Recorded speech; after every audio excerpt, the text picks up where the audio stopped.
প্রিয় দেশবাসী, আসসালামু আলাইকুম রহমতুল্লাহ।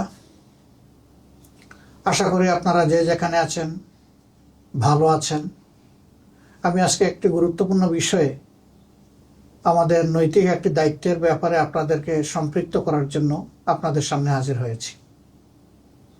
বাংলাদেশ জামাত ইসলামী তার জন্মলগ্ন থেকেই সমাজের কল্যাণে নিজেদের সমস্ত যোগ্যতা এবং অভিজ্ঞতাকে নিয়োজিত করার চেষ্টা করেছে এবং সেই চেষ্টা বর্তমানে অব্যাহত আছে। এ মাসের 21 তারিখ সকাল 10:38 ঢাকা সহ দেশের বিভিন্ন জায়গায় প্রবল ভূমিকম্প অনুভূত হয়।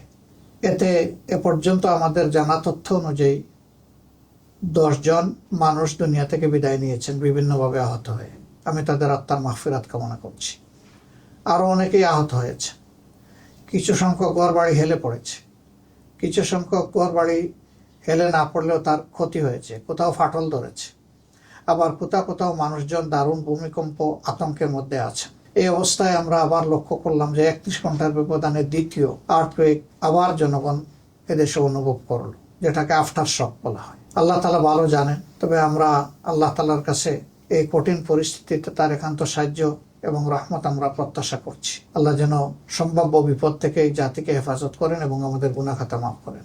এক্ষেত্রে কৌশলগত সহযোগিতা দেওয়ার জন্য বাংলাদেশ জামাত ইসলামী দক্ষ প্রকৌশলীদের নিয়ে একটি কার্যকর টিম গঠন করেছে এবং এই টিম আগামীকাল থেকে তাদের কার্যক্রম শুরু করবে। আপনাদের এই সংক্রান্ত যে কোনো প্রয়োজনে আপনারা যদি এই টিমকে অবহিত করেন, তারা আপনাদের দরবারে হাজির হয়ে যাবে এবং আপনাদেরকে পর্যাপ্ত ও প্রয়োজনীয় সহযোগিতা দেওয়ার চেষ্টা করবে। কিভাবে কার সাথে এসে যোগাযোগটা হবে, গণমাধ্যম এবং সামাজিক মাধ্যমে আমরা তা অতি সত্বর আপনাদেরকে জানিয়ে দেবো ইনশাআল্লাহ। এই কন্ট্যাক্ট পয়েন্টগুলোতে আপনারা কন্ট্যাক্ট করলেই আপনারা আমাদের সেবা পেয়ে যাবেন, আমরা আশা করছি। আপনারা যদি আমাদেরকে এই সেবার সুযোগ দেন, আমরা অবশ্যই কৃতজ্ঞ হব এবং আল্লাহর দরবারে শুকরিয়া আদায় করবো যে আমাদের প্রিয় জাতির জন্য আমরা কিছু একটা করতে পারছি।